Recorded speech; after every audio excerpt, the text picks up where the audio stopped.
ಯಾ ದೇವಿ ಸರ್ವಭೂತೇಷು ಛಾಯಾರೂಪೇಣ ಸಂಸ್ಥಿತಾ ನಮಸ್ತಸ್ಯೈ ನಮಸ್ತಸ್ಯೈ ನಮಸ್ತಸ್ಯೈ ನಮೋ ನಮಃ. ಯಾ ದೇವಿ ಸರ್ವಭೂತೇಷು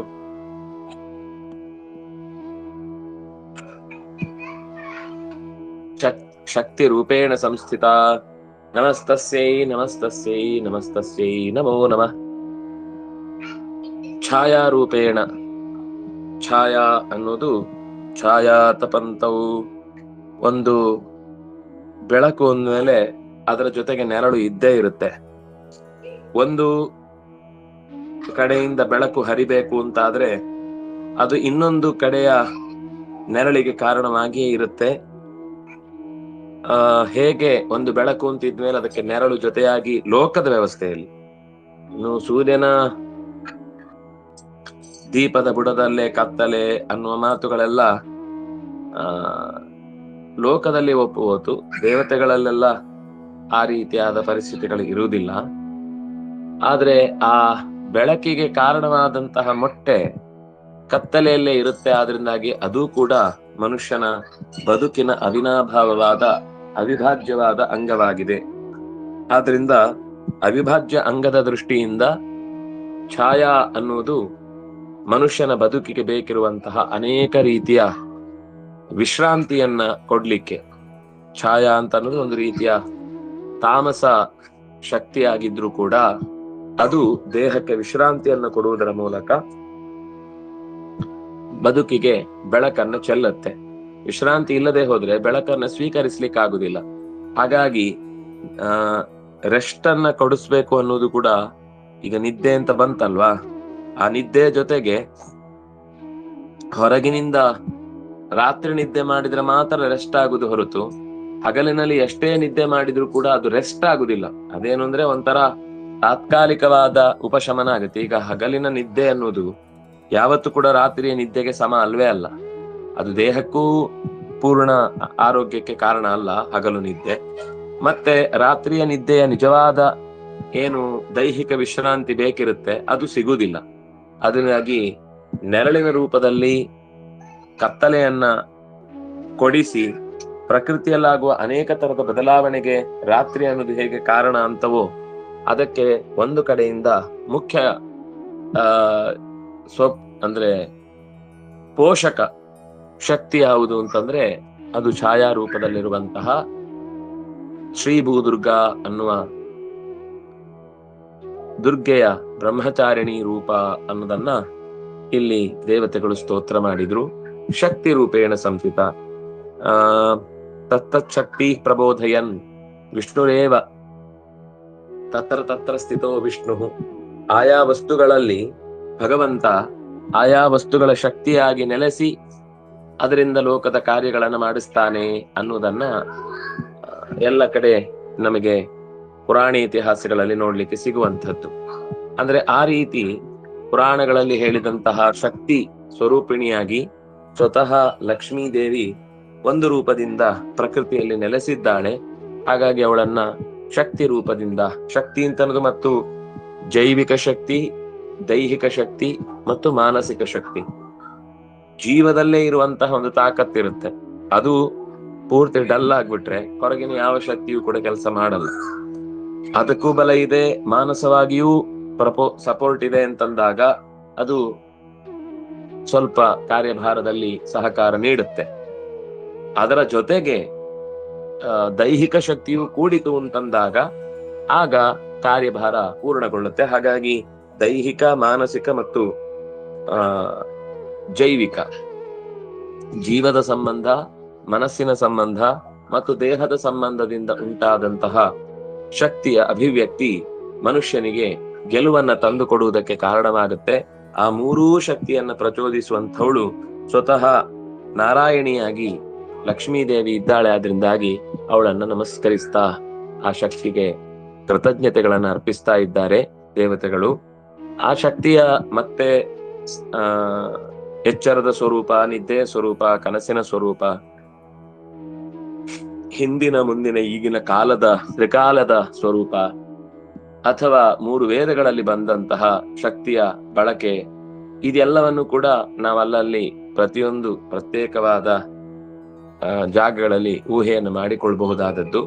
ಯಾ ದೇವಿ ಸರ್ವಭೂತೇಶು ತೃಷ್ಣಾ, ತೃಷ್ಣ ಅಂದ್ರೆ ಬಾಯಾರಿಕೆ, ಹಿಂದೆ ಹಸಿವು ಕ್ಷುಧಾ ರೂಪೇಣ ಸಂಸ್ಥಿತ ಅಂತ ಹೇಳಿತ್ತು. ಅದರ ಜೊತೆಗೆ ಇನ್ನೊಂದು ತೃಷ್ಣ, ಈ ತೃಷ್ಣಾನು ಹಾಗೇನೆ ಎಲ್ಲವೂ ನನಗೆ ಬೇಕು ಅನ್ನುವ ಸಾರ್ಥ ತಾಮಸ, ನನಗೂ ಸ್ವಲ್ಪ ಇರ್ಲಿ ಬೇರೆಯವರಿಗೂ ಸಿಗುವಂತಾಗ್ಲಿ ಅಂತ ಅನ್ನೋದು ರಾಜಸ, ನನಗೇನಿಲ್ಲ ಅಂದ್ರೂ ತೊಂದರೆ ಇಲ್ಲ ಎಲ್ಲವೂ ಬೇರೆಯವರಿಗೆ ಸಿಗಲಿ ಅನ್ನುವ ರೀತಿಯ ತ್ಯಾಗ ಅಥವಾ ಬಯಕೆ ಏನಿದೆ, ತೃಷ್ಣ ಹಸಿವೆ ಅಥವಾ ನೀರಡಿಕೆ ಏನಿದೆ, ಅದು ಮೂರು ವರ್ಗದ ಬಯಕೆಗಳನ್ನ ಈಡೇರಿಸುವಲ್ಲಿ ತಾಯಿಯ ತೃಷ್ಣ ಅನ್ನುವ ರೂಪ. ಈ ಎಲ್ಲ ಕಡೆಯಲ್ಲಿ ಶಕ್ತಿ ಅನ್ನೋದೊಂದು ಲಕ್ಷ್ಮಿಯ ರೂಪ, ತೃಷ್ಣ ಅನ್ನೋದೊಂದು ಶಕ್ತಿಯ ಪರಮಾತ್ಮನ ಮಡದಿ ರೂಪ. ಪರಮಾತ್ಮನದ್ದು ಒಂದು ರೂಪ ಇದೆ ಸ್ತ್ರೀ ರೂಪದಲ್ಲಿ, ಛಾಯಾ ರೂಪೇಣ ಸಂಚಿತ. ಇದನ್ನು ಉಪನಿಷತ್ತು ಛಾಯಾ ತಪಂತೌ ಪರಮೇ ಪರಾರ್ಧೆ ಅಂತ ಕಠೋಪನಿಷತ್ತಿನಲ್ಲಿ 2 ರೂಪಗಳಲ್ಲಿ ಭಗವಂತ ನೆಲೆಸಿದ್ದಾನೆ ಅಂತ ಹೇಳುವಾಗ, ಬೆಳಕು ಮತ್ತು ನೆರಳಿನ ರೂಪದಲ್ಲಿ ಹಗಲು ಮತ್ತು ರಾತ್ರಿಯ ಹೊತ್ತಿನಲ್ಲಿ ಆತ್ಮ ಅಂತರಾತ್ಮ ಅನ್ನುವ 2 ವಿಶೇಷವಾದ ಶಕ್ತಿಗಳಿಂದ ಭಗವಂತ ಲೋಕದ ಎಲ್ಲ ಕಾರ್ಯಗಳನ್ನು ಅಭಿವ್ಯಕ್ತಿಗೊಳಿಸ್ತಾನೆ ಅನ್ನುವ ಮಾತಿರುವುದರಿಂದ, ಲಕ್ಷ್ಮಿಯ ಸನ್ನಿಧಾನದ ಬಗ್ಗೆ ಮಾತಾಡ್ತಾ ಅವಳಲ್ಲಿ ನೆಲೆಸಿದ ಭಗವಂತನ ಸ್ತ್ರೀ ರೂಪವನ್ನು ಕೂಡ ಇಲ್ಲಿ ಉಲ್ಲೇಖಿಸ್ತಾ ಹೋಗಬಹುದಾಗಿದೆ. ಅಂದ್ರೆ ಹೋಗ್ಬೇಕು, ಅವಳು ಕೂಡ ಸ್ವತಂತ್ರವಾಗಿ ಯಾವುದನ್ನು ಕೂಡ ನಾನೇ ಮಾಡ್ತೇನೆ ಅಂತ ಹೇಳಿಕೊಳ್ಳೋಳಲ್ಲ ಅವಳು. ಅದೆಲ್ಲವೂ ಕೂಡ ಮಮ ಯೋನಿರಪ್ಸ್ವ ಅಂತ ಸಮುದ್ರೇ, ಎಲ್ಲವೂ ಕೂಡ ನನ್ನನ್ನ ಸಮುದ್ರದ ಶಾಹಿಯಾಗಿರುವಂತಹ ನಾರಾಯಣನಲ್ಲಿ ನೀವು ಶಕ್ತಿಯನ್ನ ಒಪ್ಪಿಸ್ತಕ್ಕದ್ದು ಅಂತ ಅವಳೇ ಆದೇಶ ಮಾಡಿ ಬಿಟ್ಟಿದ್ದಾಳೆ. ಯಾ ದೇವಿ ಸರ್ವಭೂತೇಶು ಕ್ಷಾಂತಿ ರೂಪೇಣ ಸಂಸ್ಥಿತ. ಕ್ಷಾಂತಿ ಅಂತ ಅನ್ನೋದು ಸಹನೆ ಕೂಡ ಅವಳದ್ದೇ ತಾಕತ್ತು. ಬಲಿಷ್ಠರಾದವರು ಕ್ಷಾಂತಿಯಿಂದ ಕೂತಿದ್ರೆ ಅದು ಸಾತ್ವಿಕವಾದ ಕ್ಷಾಂತಿ. ಪರವಾಗಿಲ್ಲ, ಡೌಟ್ಫುಲ್, ಸುಮ್ನೆ ಶ್ರಮ ಹಾಳು ಮಾಡ್ಕೊಳ್ಳೋದು ಬೇಡ ಅಂತ ಸಹಿಸಿಕೊಂಡ್ರೆ ಅದು ರಾಜಸ. ಕೇವಲ ನಾಟಕದ ಸಹನೆ, ಒಳಗಿನಿಂದ ಸಹನೆ ಇಲ್ಲ, ಕೇವಲ ಎದುರುಗಡೆ ದೌರ್ಬಲ್ಯವನ್ನ ತೋರಿಸ್ಕೊಳ್ಬಾರದು, ದೊಡ್ಡವನಾಗ್ಬೇಕು ಅನ್ನೋ ಒಂದೇ ಹಠಕ್ಕೆ ಮಾತ್ರ ತೋರಿಕೆಯ ದೊಡ್ಡಸ್ತಿಕೆಯನ್ನ ಪ್ರದರ್ಶನ ಮಾಡುವಂತದ್ದು ತಾಮಸವಾದ ಕ್ಷಾಂತಿ. ಹೀಗೆ ನಮಸ್ತಸ್ಯೈ ಅನ್ನುವ 3 ಹೆಸರುಗಳ ಮೂಲಕ ಶಾಂತಿ ರೂಪಿಣಿಯಾಗಿ ಅವಳನ್ನ ಪ್ರಾರ್ಥನೆ ಮಾಡಿದ್ರು. ನಮೋ ನಮಃ ಅಂತ ಒಟ್ಟು ಇದರ ಅಭಿಪ್ರಾಯ. ನಮೋ ನಮಃ ಅಂತ ಯಾಕೆ ನೆನಪಿಸಿದ್ದು ಅಂತಂದ್ರೆ, ಸಹನೆ ಅನ್ನೋದೇ ಒಂದು ದೊಡ್ಡ ವಿಷಯ. ಶಾಂತಿ ಸಹಿಸ್ಕೊಳ್ಲಿಕ್ಕಾಗಲ್ಲ, ಎಲ್ಲರ ವಿರುದ್ಧವೂ ನಾವು ಕೂಗಾಡ್ತೇವೆ, ಕಿತ್ತಾಡ್ತೇವೆ, ನಮಗೆ ನ್ಯಾಯ ಸಿಗ್ಲಿಲ್ಲ ಅಂತ ಅರಚಾಡ್ತೇವೆ. ನಮ್ಮಿಂದ ಎಷ್ಟು ಜನಕ್ಕೆ ಅನ್ಯಾಯ ಆಯ್ತು ಅನ್ನೋ ವಿಷಯದಲ್ಲಿ ನಾವು ತಲೆ ಕೆಡಿಸ್ಕೊಳ್ಳುವುದಿಲ್ಲ. ಆದ್ರೆ ಯಾರು ಈ ಕ್ಷಾಂತಿಯನ್ನ ಸಹನೆಯನ್ನ ತಂದುಕೊಳ್ತಾನೋ ಅವನು ಖಂಡಿತವಾಗಿ ಇಷ್ಟನ್ನು ಯೋಚನೆ ಮಾಡಿದ್ದಾನೆ ಅನ್ನುವ ಕಾರಣಕ್ಕೇನೆ ಎಲ್ಲವನ್ನು ಸಹಿಸಿಕೊಳ್ತಾನೆ ಅನ್ನುವ ಮಾತನ್ನ ನಿರೂಪಿಸಿ ಮುಂದೆ ಮತ್ತೆ 23ನೇ ಶ್ಲೋಕಕ್ಕೆ ಹೋಗೋಣ. ಯಾ ದೇವಿ ಸರ್ವಭೂತೇಷು ಶಾಂತಿ ಜಾತಿ ರೂಪೇಣ ಸಂಸ್ಥಿತ. ನಮಸ್ತಸ್ಯೈ ನಮೋ ನಮಃ. ಇಲ್ಲಿ ಜಾತಿ ಅಂದ್ರೆ ನಾವು ಲೋಕದಲ್ಲಿ ಬಳಸುವ ಜಾತಿ ಅಂತಲ್ಲ. ಜಾತಿ ಅಂದ್ರೆ ಕೇವಲ ಹುಟ್ಟುವುದು, ಜನಿತ. ಜಾತಿ ಅಂತಂದ್ರೆ ಜನನ, ಹುಟ್ಟಿಗೆ ಕಾರಣವಾದಂತಹ ಶಕ್ತಿಯಾಗಿ ಅವಳು 3 ರೀತಿಯಲ್ಲಿ, ಸಾತ್ವಿಕವಾದ ಹುಟ್ಟು, ರಾಜಸವಾದ ಹುಟ್ಟು, ತಾಮಸವಾದ ಹುಟ್ಟು. ಸಾತ್ವಿಕವಾದ ಹುಟ್ಟು ಅಂತಂದ್ರೆ ಏನು ವಿಶೇಷತೆ ಅಂದ್ರೆ, ಪೂರ್ವ ಜನ್ಮದ ಸ್ಮರಣೆಯ ಜೊತೆಗೆ ಎಲ್ಲವನ್ನೂ ನೆನಪಿಸಿಕೊಳ್ಳುವಂತಹ ತಾಕತ್ತಿನೊಂದಿಗೆ ಹುಟ್ಟಿಕೊಂಡ್ರೆ ಅದು ಸಾತ್ವಿಕವಾದ ಹುಟ್ಟು. ಏನೋ ಒಂಥರ ತನ್ನ ಕಾರ್ಯಭಾರದ ಬಗೆಗೆ ಅಸ್ಪಷ್ಟವಾದ ನಿಲುವಿನೊಂದಿಗೆ ಹುಟ್ಟಿದ್ರೆ ಅದು ರಾಜಸ ಹುಟ್ಟು. ಹುಟ್ಟಿದ್ಯಾಕೆ ಅಂತ ಗೊತ್ತಿಲ್ಲ, ಬರೀ ಆಶ್ ಮಾಡು, ಜೀವನವನ್ನ ಸಾಗಿಸು ಅಂತನ್ನುವ ರೀತಿ ಯಾವುದೇ ಪೂರ್ವದ ನೆನಪನ್ನ ಇಟ್ಟುಕೊಳ್ಳದೆ, ಸಾಧನೆಯ ಬಗೆಗೆ ತಲೆ ಕೆಡಿಸಿಕೊಳ್ಳದೆ ಹುಟ್ಟಿದ್ರೆ ಅದು ಪಶು ಅನ್ನುವ ರೀತಿಯಲ್ಲಿ ಹುಟ್ಟಿದ್ದಾದ್ರಿಂದಾಗಿ 3 ರೀತಿಯ ಹುಟ್ಟಿಗೆ ಕಾರಣರಾಗಿ ಅವಳು ಕಾರ್ಯಭಾರವನ್ನ ನಡೆಸ್ತಾಳೆ ಅಂತ ಈ ಪದ್ಯದಲ್ಲಿ ಹೇಳಿದ್ರು.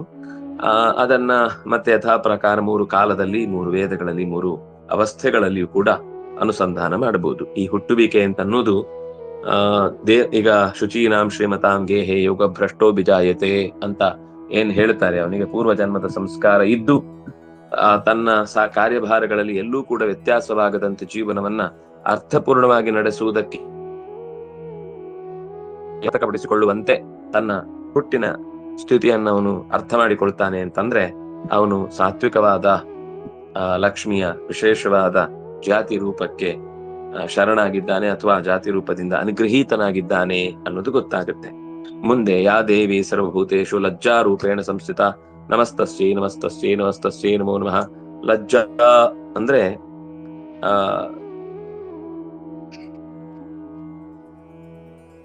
ತಪ್ಪು ಮಾಡುವಾಗ ಬೇಡ, ಇದು ಸರಿಯಲ್ಲ ಅಂತ ಅನ್ನುವ ಒಂದು ಹೇವರಿಕೆ, ಹಿಂಜರಿಕೆ.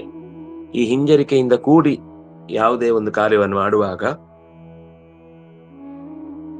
ತಪ್ಪಾಗುತ್ತೆ ಅನ್ನೋ ವಿಷಯದಲ್ಲಿ ಹಿಂಜರಿಕೆ ಅಷ್ಟೇ. ಸರಿ ಮಾಡ್ಲಿಕ್ಕಾಗುತ್ತೆ ಅಂದ್ರೆ ಅಲ್ಲಿ ಆ ಹಿಂಜರಿಕೆ ತಪ್ಪಿನ ಬಗೆಗೆ ಎಚ್ಚರ ಇದೆ ಅಂದ್ರೆ ಅಲ್ಲಿ ಆ ಲಜ್ಜೆ ಅನ್ನೋದು ನೋ ಪ್ರಾಬ್ಲಮ್. ಆದ್ರಿಂದ ಯಾ ದೇವಿ ಸರ್ವಭೂತೇಶು ಲಜ್ಜಾ ರೂಪೇಣ ಸಂಸ್ಥಿತ ನಮಸ್ತಸ್ಯೈ ನಮಸ್ತಸ್ಯೈ ನಮಸ್ತಸ್ಯೈ ನಮೋ ನಮಃ. ಆ ತಾಯಿಗೆ ಪೂರ್ಣವಾದ ನಮಸ್ಕಾರ. ಯಾಕೆಂದ್ರೆ ತಪ್ಪು ಕೆಲಸ ಮಾಡದಂತೆ ಮೊದಲೇ ತಡೆಯುವವನು, ತಪ್ಪು ಕೆಲಸ ಆಗುವಾಗ ಅಯ್ಯೋ ಹೀಗಾಯ್ತಲ್ವಾ ಅಂತ ತಡೆಯುವವನು, ತಪ್ಪು ಕೆಲಸ ಮಾಡಿದ್ಮೇನು ನಾಚಿಕೆ ಇಲ್ಲದೆ ಅದನ್ನ ಯಥಾವತ್ತಾಗಿ ತಾನು ಹೇಳ್ಕೊಂಡು ಮೆರೆಯುವವನು, ಇದು ಅಥವಾ ಆದ್ಮೇಲೆ ತಪ್ಪಾಯ್ತು ಅಂತ ಹಿಂಜರಿಯುವವನು. ಇದು 3 ತರ. ಆದ್ರೆ ನಮೋ ನಮಃ ಅನ್ನೋದು ಹೇಳಿದ್ಮೇಲೂ ತಪ್ಪು ಅಂತ ಗೊತ್ತಾದ್ಮೇಲೂ ಅದನ್ನ ತಪ್ಪು ಅಂತ ಒಪ್ಪಿಕೊಳ್ಳದೆ ಮತ್ತೆ ಅದನ್ನ ಹೆಮ್ಮೆಯಿಂದ ತಾನು ಮಾಡಿದ ತಪ್ಪನ್ನೇ ಸರಿ ಅಂತ ಸಮರ್ಥಿಸಿಕೊಳ್ಳುವಂತಹ ಈ 3 ಕ್ಯಾಟಗರಿಗಳಿಗೆ ಸೇರದೆ ಇರುವವನಿಗೆ ಆತರ ಸೃಷ್ಟಿ ಮಾಡಿದ ಶಕ್ತಿಗೆ ಅಥವಾ ಆ ಲಜ್ಜಾ ಸ್ವರೂಪಕ್ಕೆ ನಮೋ ನಮಃ ಅಂತ ಹೇಳ್ತಾ ಇದ್ದಾರೆ. ಯಾ ದೇವಿ ಸರ್ವಭೂತೇಶು ಶಾಂತಿ ರೂಪೇಣ ಸಂಸ್ಥಿತ ನಮಸ್ತಸ್ಯೈ ನಮಸ್ತಸ್ಯೈ ನಮಸ್ತಸ್ಯೈ ನಮೋ ನಮಃ. ಶಾಂತಿ ಶಮೋ ಮನ್ನಿಷ್ಠತಾ ಬುದ್ಧೇ, ಶಮನಕ್ಕೆ ಕಾರಣವಾಗುವ ರೀತಿಯಲ್ಲಿ, ಯಾವುದೇ ಆಕ್ರೋಶಕ್ಕೆ ಒಳಗಾಗದಂತಹ ರೀತಿಯಲ್ಲಿ ಬದುಕನ್ನು ನಡೆಸುವುದಕ್ಕೆ ಕಾರಣವಾಗುವಂತಹ 3 ರೂಪಗಳನ್ನ ಸ್ಮರಣೆ ಮಾಡಿಕೊಂಡು ಅವಳನ್ನ ಕೇಳಿಕೊಳ್ತಾರೆ. ಸರ್ವಭೂತೇಶು ಶಾಂತಿ ರೂಪೇಣ. ಶಾಂತಿ ಅಂತ ಅನ್ನೋದು ಒಂದು ರೀತಿಯಲ್ಲಿ ಮನುಷ್ಯನಿಗೆ ಧೈರ್ಯವನ್ನ, ಭಗವಂತನಲ್ಲಿ ನಿಷ್ಠೆ ಇರುವುದರಿಂದಾಗಿ ಅವನಿಗೆ ಮತ್ತಷ್ಟು ಧೈರ್ಯವನ್ನ ತರುವಂತದ್ದು ಅಂತ ಇಲ್ಲಿ ಗೊತ್ತಾಗುತ್ತೆ. ನಾವು ಹಿಂದೆ ಕೆಲವು ಅಂಶಗಳನ್ನ ಗಮನಿಸಿದ್ದನ್ನ ಒಂದ್ಸರ್ತಿ ಮತ್ತೆ ಗ್ಲಾನ್ಸ್ ಮಾಡುವುದಾದ್ರೆ ಅಲ್ಲಿ ಕ್ಷುಧಾ ಅಂತ ಬಂತು. ಕ್ಷುಧಾ ಅಂದ್ರೆ ಮಹಾಭಾರತ ಹೇಳುವುದೇನು ಅಂತಂದ್ರೆ ಕಾಲಕ್ಕೆ ಸರಿಯಾದ ಹಸಿವು ಅಂತ. ಯಜ್ಞಶೇಷವನ್ನ ಭೋಗಿಸುವ ಹಾಗೆ ಹಸಿವನ್ನ ಅವಳು ತಯಾರು ಮಾಡಿದ್ರೆ ಅದು ಸಾತ್ವಿಕವಾದ ಹಸಿವು. ಅಕಾಲದಲ್ಲಿ ಉಂಟಾದ ಹಸಿವಾದ್ರೆ ಅದು ರಾಜಸ ಹಸಿವು. ಹಸಿವು ಅನ್ನೋದು ಅಯೋಗ್ಯವಾದ ಪದಾರ್ಥವನ್ನೇ ತಿನ್ಲಿಕ್ಕೆ ಉಂಟಾಗುವಂತೆ ಪ್ರೇರೇಪಿಸಿದ್ರೆ ಅದು ತಾಮಸವಾದ ಕ್ಷುಧಾ ಅಂತ. ಅದರಿಂದಾಗಿ 3 ನಮಸ್ಕಾರ ಅನ್ನೋದು ಗೊತ್ತಾಯ್ತು. ಇನ್ನು ಛಾಯಾ ಅನ್ನೋದು ಸಾಮಾನ್ಯವಾಗಿ ಮರದ ನೆರಳು ಅನ್ನೋದು ಆಹ್ಲಾದಕರತ್ವ.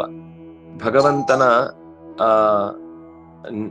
ಜೀವರಲ್ಲಿ ಭಗವಂತನ ನೆರಳಾಗಿ ಅವಳು ಅನೇಕ ಕಾರ್ಯಗಳನ್ನ ನಡೆಸ್ತಾ ಇರ್ತಾಳೆ. ಅಂದ್ರೆ ಛಾಯಾರೂಪೇಣ ಸಂಸ್ಥಿತ ಅಂದ್ರೆ ದೇವರ ಪ್ರತಿಯೊಂದು ಚಟುವಟಿಕೆಯನ್ನು ಕೂಡ ನಿಷ್ಠೆಯಿಂದ ನಡೆಸ್ತಾ ಇರ್ತಾಳೆ ಅಂತ ಅರ್ಥ. ಭಗವಂತನಲ್ಲಿ ಸದಾ ಪ್ರಜ್ಞಾಪೂರ್ವಕವಾಗಿ ಅವಳು ಕಾರ್ಯಭಾರಗಳನ್ನ ದೇವರ ಸಂಕಲ್ಪಕ್ಕೆ ಅನುಗುಣವಾಗಿ ನಡೆಸ್ತಾ ಇರ್ತಾಳೆ ಅಂತ. ಅಂತಹ ಅವಳು ಭಗವಂತನಿಗೆ ನೆರಳಾಗಿ ನಡೆಯುವವಳು ಧಾತ್ರಿ ಮರದ ಛಾಯೆಯಂತೆ ತುಂಬಾ ಸಾತ್ವಿಕವಾದ ನೆರಳಾಗಿ ಕೆಲಸ ಮಾಡ್ತಾಳೆ. ಅದರಿಂದಾಗಿ ಅವಳನ್ನ ನಮಸ್ತಸ್ಯೈ ಅಂತಂದ್ರು. ರಾಜಸ ಛಾಯೆಯಾಗಿ ಕೆಲವೊಮ್ಮೆ ಅಂದ್ರೆ ಸರ್ಪದ ಹೆಡೆಯ ಅಡಿಯಲ್ಲಿ, ಇನ್ನು ಹೆಣದ ನೆರಳಲ್ಲಿ, ಹೆಣವನ್ನೇ ಆಸರೆಯಾಗಿಟ್ಟುಕೊಂಡು ಅದರಲ್ಲಿ ದುಡ್ಡು ಮಾಡುದು, ಈ ತರದ್ದೇನೇನೋ ಇರುತ್ತಲ್ಲ ಆಸೆಗಳು, ಅಂತದ್ದೆಲ್ಲ ತಾಮಸ ಛಾಯೆ ಅಂತ ಅನ್ನಿಸಿಕೊಳ್ಳುತ್ತೆ. ಸಾತ್ವಿಕ ಛಾಯೆಯಿಂದ ಆನಂದ ಆಗತ್ತೆ, ರಾಜಸ ಛಾಯೆಯಿಂದ ತಾತ್ಕಾಲಿಕವಾದ ಆನಂದ ಉಂಟಾಗುತ್ತೆ, ತಾಮಸ ಛಾಯೆಯಿಂದ ಆಹ್ಲಾದ ಆಯ್ತು ಅಂತ ಭ್ರಮೆ ಬರುತ್ತೆ. ಆದ್ರೆ ಅದು ಸ್ವಲ್ಪ ಹೊತ್ತಾದ್ಮೇಲೆ ಮತ್ತೆ ಅನರ್ಥವನ್ನೇ ಉಂಟು ಮಾಡುತ್ತೆ. ಹೀಗೆ ಇದು ಛಾಯಾರೂಪಳಾದ್ರೆ ಶಕ್ತಿ ಅನ್ನೋದನ್ನ ನಾವು ಯೋಚನೆ ಮಾಡಿದ್ರೆ ಯಜ್ಞ ದಾನ ತಪಸ್ಸು ಇತ್ಯಾದಿಗಳನ್ನು ಮಾಡ್ಲಿಕ್ಕೆ ನಮ್ಮ ಹತ್ರ ದೇಹದಲ್ಲಿ ಒಳ್ಳೆ ಶಕ್ತಿ ಇದೆ ಅಂತ ಇಟ್ಕೊಳ್ಳಿ. ಒಂದು ರೀತಿಯಲ್ಲಿ ಹೇಳುವುದಾದ್ರೆ ಕೃಷ್ಣಾಪುರದ ಪರ್ಯಾಯದ ಸಂದರ್ಭದಲ್ಲಿ ಆ ಶ್ರೀಗಳಿಗೆ ತುಂಬಾ ಅನಾರೋಗ್ಯ ಇತ್ತು. ಪೂರ್ವದಲ್ಲಿ ಪರ್ಯಾಯಕ್ಕೆ ಕೊಡುವ ಮುಂಚೆ. ಆದ್ರೆ ಅವರು ಗಂಗೆಯಲ್ಲಿ ಸ್ನಾನ ಮಾಡಿ ತತ್ತತ್ ಕ್ಷೇತ್ರದಲ್ಲಿ ಭಗವಂತನ ಪ್ರಾರ್ಥನೆಯನ್ನು ಮಾಡಿ ನಡೆಸಿ ಬಂದ ಮೇಲೆ ಎಲ್ಲಿಂದ ತಾಕತ್ತು ಬಂತು ಅಂತ ಗೊತ್ತಿಲ್ಲ. ನಾನು ನಿನ್ನ ಪೂಜೆ ಮಾಡ್ಲಿಕ್ಕೋಸ್ಕರ ಈ ಶರೀರವನ್ನು ಇಷ್ಟು ದಿವಸ ಉಳಿಸ್ಕೊಂಡಿದ್ದಾದ್ಮೇಲೆ ನನಗೆ ನೀನ್ ಶಕ್ತಿ ಕೊಡ್ಬೇಕು ಅಂತ ಕೃಷ್ಣನ ಹತ್ರ ಗೋಗರೆದು ಅವರು ದೇಹದಲ್ಲಿ ಎಷ್ಟೇ ಅನಾರೋಗ್ಯ ಇದ್ರು ಕೂಡ 3 ಹೊತ್ತು ಸ್ನಾನ ಅಥವಾ ಕೆಲವೊಮ್ಮೆ 4 ಹೊತ್ತು 5 ಹೊತ್ತು ಸ್ನಾನ, ತನ್ನ ಕೆಲಸ ತಾನೇ ಮಾಡಿಕೊಂಡು ದೇವರ ಪೂಜೆಗೆ ಕೃಷ್ಣ ಮಠದೊಳಗೆ ಒಳಗೆ ಹೋದ್ರೆ ಬೆಂದು ಬಗ್ಗಡಾಗಿ ಬಿಡುತ್ತೆ ಒಳಗೆ. ಆದ್ರೆ ಆ ಯಜ್ಞವನ್ನ, ದಾನವನ್ನ, ತಪಸ್ಸನ್ನ ನಡೆಸಲಿಕ್ಕೆ ಬೇಕಾದ ಉದ್ಬೋಧಕ ಶಕ್ತಿಯನ್ನ ಪ್ರಾರ್ಥಿಸಿ ಅದನ್ನ ಯಶಸ್ವಿಗೊಳಿಸಿಕೊಂಡ್ರೆ ಅದು ಸಾತ್ವಿಕವಾದ ಶಕ್ತಿಯ ಅನುಗ್ರಹ. ಇನ್ನು ಸಂಸಾರದ ನಿರ್ವಹಣೆಗೆ ಬೇಕಾಗುವುದಕ್ಕೋಸ್ಕರ ತಪ್ಪು ಮಾಡುವುದಲ್ಲ, ಆದ್ರೆ ದೈವಿಕ ಪ್ರಜ್ಞೆ ಇಲ್ಲ, ಪ್ರಾಮಾಣಿಕವಾಗಿಯೇ ನಡೆಸುವಂತಹ ಶ್ರಮ ಹಾಕುವಂತದ್ದೇನಿದೆ ಆ ಶ್ರಮ ಶಕ್ತಿ ರೂಪಳಾಗಿ ರಾಜಸ ಶಕ್ತಿ ಕೆಲಸ ಮಾಡುತ್ತೆ. ಇನ್ನು ಹಿಂಸೆ, ಕ್ರೌರ್ಯ, ದುಷ್ಟ ಕಾರ್ಯಗಳಿಗೆ ಬೇಕಾದ ಶಕ್ತಿಯನ್ನ ಸಂಪಾದಿಸಿಕೊಂಡು, ಒಳ್ಳೆ ಕೆಲಸ ಹೇಳಿದ್ರೆ ಟೈಮ್ ಇಲ್ಲ ಅಂತಾರೆ, ಅಥವಾ ನನ್ನ ಹತ್ರ ಅದಕ್ಕೆ ಬೇಕಾದ ಸಾಮಗ್ರಿಗಳಿಲ್ಲ ಅಂತ ಹೇಳ್ತಾರೆ. ಆದ್ರೆ ಯಾರಿಗಾದ್ರೂ ತೊಂದರೆ ಮಾಡುವಂತದ್ದು ಅಥವಾ ಇನ್ನೊಬ್ಬರಿಗೆ ಹಿಂಸೆಯಾಗಿ ಆನಂದ ಸಿಗುವಂತಹ ಕೆಲಸಗಳಾದ್ರೆ ಎಲ್ಲಿಲ್ಲದ ಶಕ್ತಿ ಬಂದು ಅದಕ್ಕಾಗಿ ತಮ್ಮ ಇಡೀ ಜೀವನವನ್ನೇ ಮುಡಿಪಾಗಿಡ್ತಾರೆ. ಇದು ತಾಮಸ ಶಕ್ತಿ. ಇಂಥ 3 ಬಗೆಯ ಶಕ್ತಿಯನ್ನ ಪ್ರಚೋದಿಸುವ ಶಕ್ತಿ ರೂಪಿಣಿಗೆ ನಮಸ್ಕಾರ. ತೃಷ್ಣ ಅಂತ ಬಂತು. ಇದು ಬಯಕೆಯನ್ನು ಹೊರಗೆ ಹಾಕ್ಲಿಕ್ಕೋಸ್ಕರ ಎಲ್ಲರಲ್ಲೂ ಇರುವಂತವಳು. ಸಾತ್ವಿಕ ಜೀವಗಳಲ್ಲಿ ಭಗವಂತನ ಬಗ್ಗೆ, ಭಗವಂತನ ಭಕ್ತರ ಆರಾಧನೆ ಬಗ್ಗೆ ಮತ್ತು ಜ್ಞಾನದ ಹಸಿವೆ, ನಿರಂತರ ತೃಷೆ ಇದ್ದೇ ಇರುತ್ತೆ. ಇದಕ್ಕೆ ಸಾತ್ವಿಕ ತೃಷ್ಣ ಅಂತ ಕರೀತಾರೆ. ಹೆಂಡತಿ, ಗಂಡ, ಮಕ್ಕಳು, ಪುತ್ರ, ಧನ ಅಥವಾ ಇನ್ನೇನೇನು ಭೌತಿಕವಾದ ವಸ್ತುಗಳನ್ನ ಪಡೆಯುವುದಕ್ಕೋಸ್ಕರ ಹುಟ್ಟುವಂತಹ ಆಸೆಯನ್ನ ರಾಜಸ ತೃಷ್ಣ ಅಂತ ಕರೀಬಹುದು.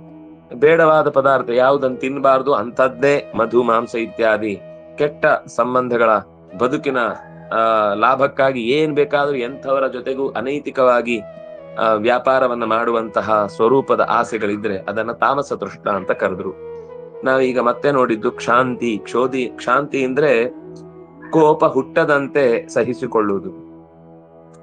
ಏನಾದ್ರೂ ಒಳ್ಳೆ ಕೆಲಸ ಆಗ್ಲಿಕ್ಕಿದ್ದಾಗ ಯಾರಾದ್ರೂ ತೊಂದರೆ ಮಾಡಿದಾಗ ಹುಟ್ಟುವಂತಹ ಕೋಪ, ಅದು ಸಾತ್ವಿಕ ಕೋಪ ಆದ್ರೂ ಕೂಡ ಆ ಚಿತ್ತ ವಿಕ್ಷೋಭಗೊಳ್ಳದಂತೆ ನಾವು ಮನಸ್ಸನ್ನ ಹಿಡಿತದಲ್ಲಿ ಇಟ್ಟುಕೊಂಡಿದ್ರೆ, ಅಂದ್ರೆ ಕೋಪ ಕೈ ಕೆಡಬಾರದು, ಅಂತಹ ಸಹನೆಗೆ ಸಾತ್ವಿಕ ಕ್ಷಾಂತಿ ಅಂತ ಕರೀತಾರೆ. ಅದು ದೇವಿಯ ಸಾತ್ವಿಕ ಕ್ಷಾಂತಿ ಅನ್ನುವ ರೂಪದಿಂದ ಸಿಗುವಂಥದ್ದು.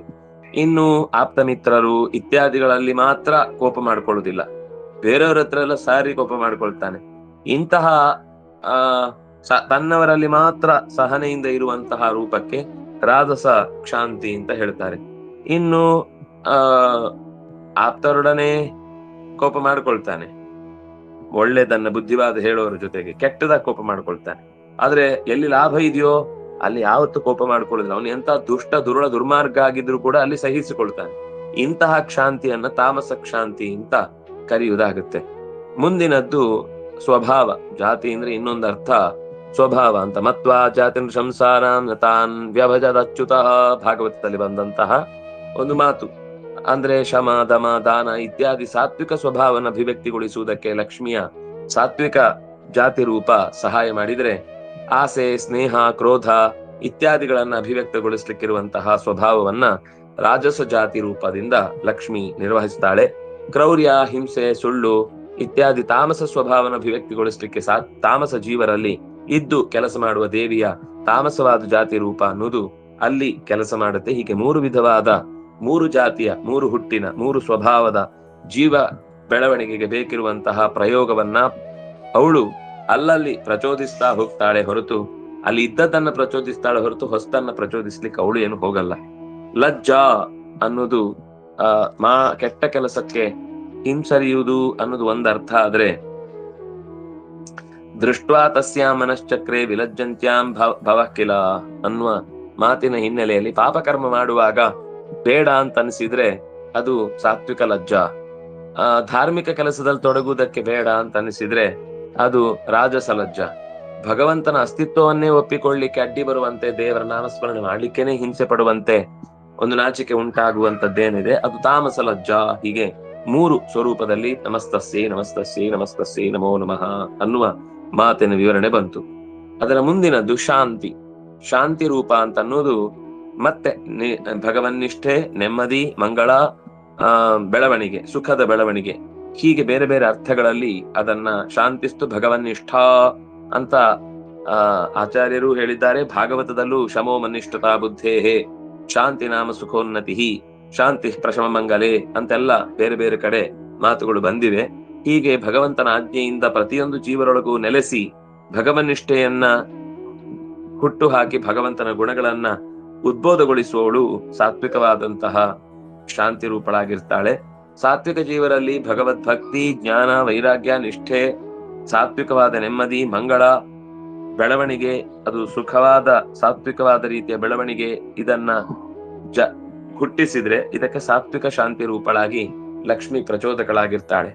ಇನ್ನು ರಾಜಸ ಜೀವರಲ್ಲಾಗುವಾಗ ತನ್ನ ಯಾವುದೋ ಬಗೆಯ ಕಾಮನೆಗಳನ್ನ ಪೂರೈಸ್ಲಿಕ್ಕೋಸ್ಕರ ಭಗವಂತನ ಆಸರೆ, ಸಾಂಸಾರಿಕ ನೆಮ್ಮದಿಯನ್ನು ಪಡೆಯುವುದಕ್ಕೋಸ್ಕರ ಭಗವಂತನ ಆಸರೆ, ಹೇಗಾದ್ರೂ ಮಾಡಿ ಸುಖೋನ್ನತಿಯನ್ನು ಹೊಂದಬೇಕು ಅನ್ನುವ ದೃಷ್ಟಿಯಿಂದ ಮಾಡುವ ಭಗವದ್ಭಕ್ತಿ ಏನಿದೆ ಅಥವಾ ಸಮಾಧಾನ ಚಿತ್ತತೆ ಏನಿದೆ, ಅಲ್ಲಿ ಲಕ್ಷ್ಮಿಯ ಶಾಂತಿ ರಾಜಸ ರೂಪವಾದಂತಹ ಶಾಂತಿ ರೂಪ ಕೆಲಸ ಮಾಡುತ್ತೆ ಅಂತ ಗೊತ್ತಾಗುತ್ತೆ.